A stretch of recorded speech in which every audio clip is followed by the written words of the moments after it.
everyone. My name is Ariela Rodriguez, and I'm the Director of Community Development at the Point CDC and a member of the Bronx-wide Coalition. The Bronx-wide Coalition is made up of nearly 30 organizations who have come together since the fall of 2019 in order to advance a shared vision for one Bronx, grounded in racial justice and an economic democracy.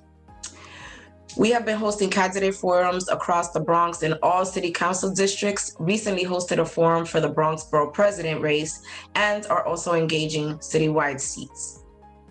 As part of this effort, we invited all candidates who will be on the ballot for mayor on primary day, Tuesday, June 22nd, 2021, to record interviews. Of the pool, the candidates who responded and were interviewed are Art Chang, Dianne Morales, Wiley, and Paperboy Love Prince. We asked each candidate the same set of 4 questions grounded in our shared vision and the Bronx People's Platform for New York City, and they had the same amount of time to respond. This video is a compilation of their responses to the first question that we asked, which is the following. Our coalition is creating a comprehensive, long-term Bronx-wide plan for racial justice and economic democracy that leverages existing assets in our borough and creates alternative models of shared ownership and collective governance for our people. We believe that community residents and organizations should be at the center of designing, planning, and implementing community and economic development plans instead of the way planning has taken place in the past administrations. Prior administrations have failed to invest in community-led plans. As mayor, will you commit to partnering with the Bronx-wide Coalition to implement our economic development plan and direct your agencies to be in coordination with these community planning efforts and make city investments appropriately? Let's check out their responses, and don't forget to vote on Tuesday, June 22nd.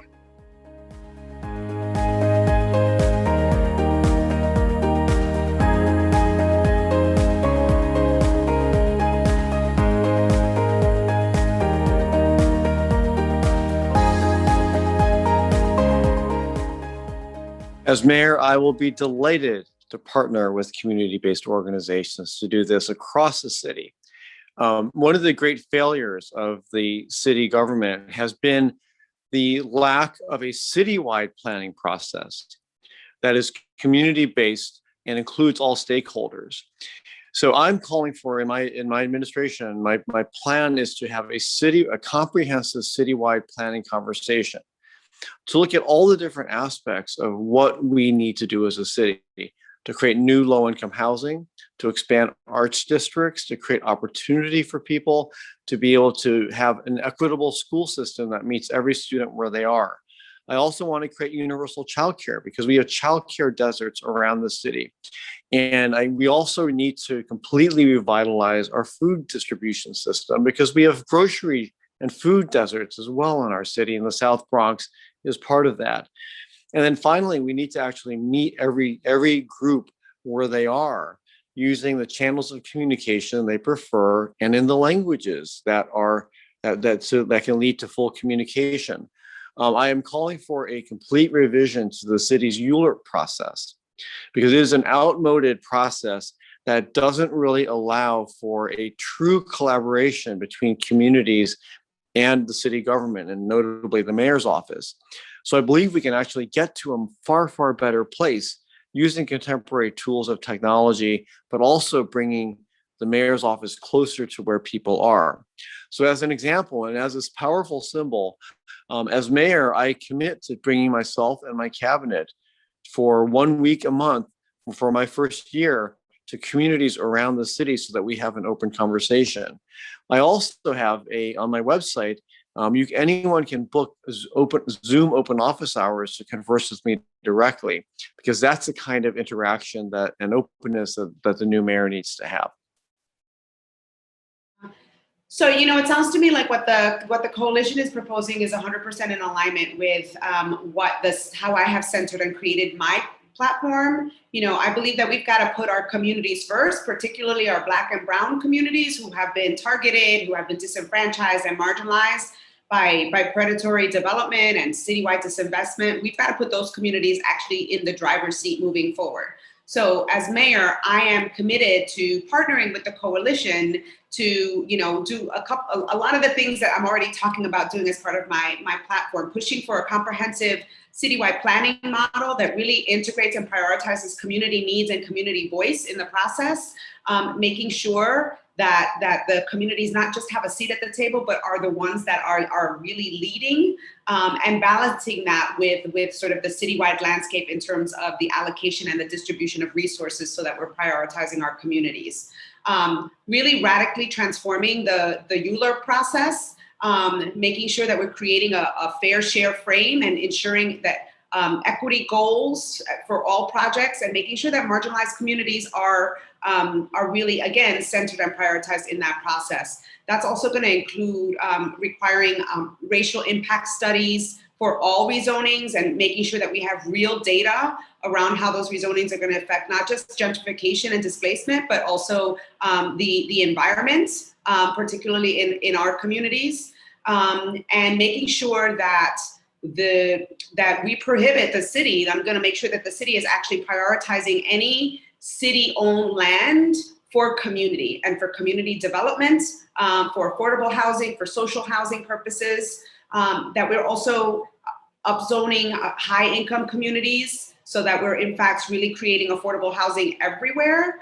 And the last thing I'll say before time runs out is establishing New York City, a public bank that's going to serve and prioritize the needs of our communities and increase banking and accessible to financial resources for our communities.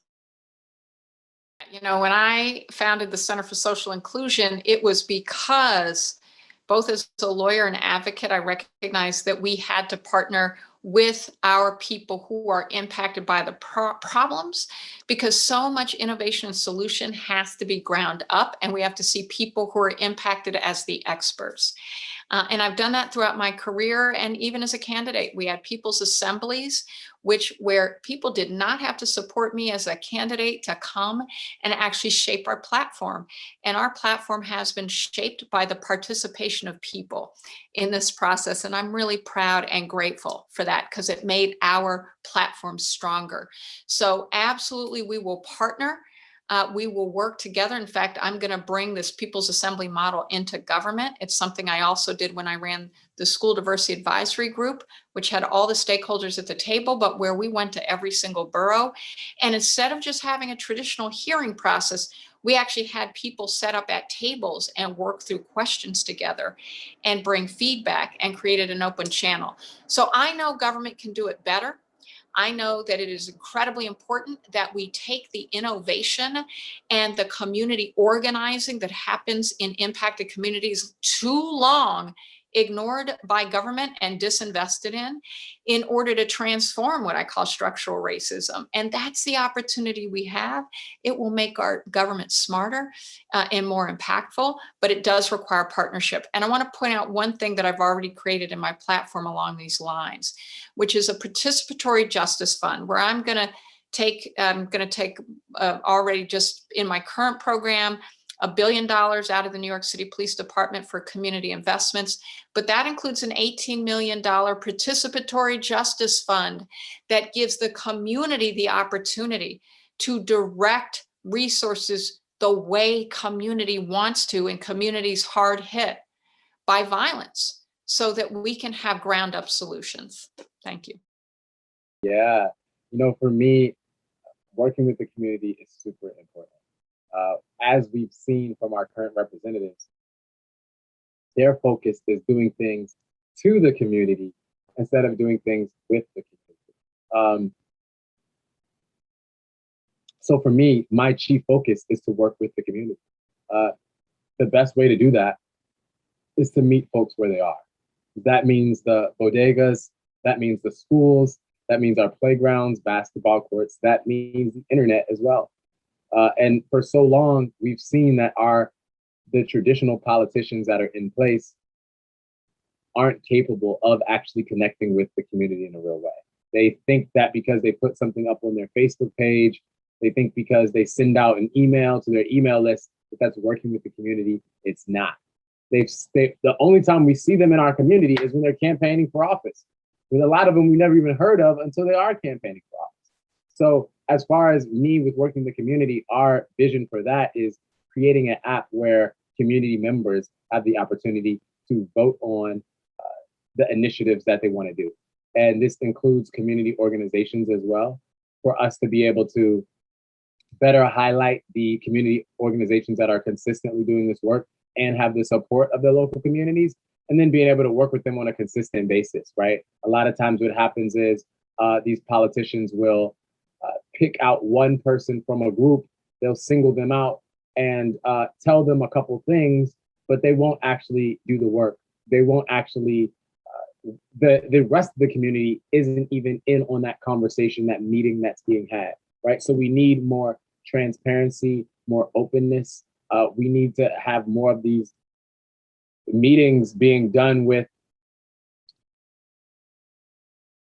artistry and things that get people excited to get involved, and allows them to know what the issues are and why they should be involved.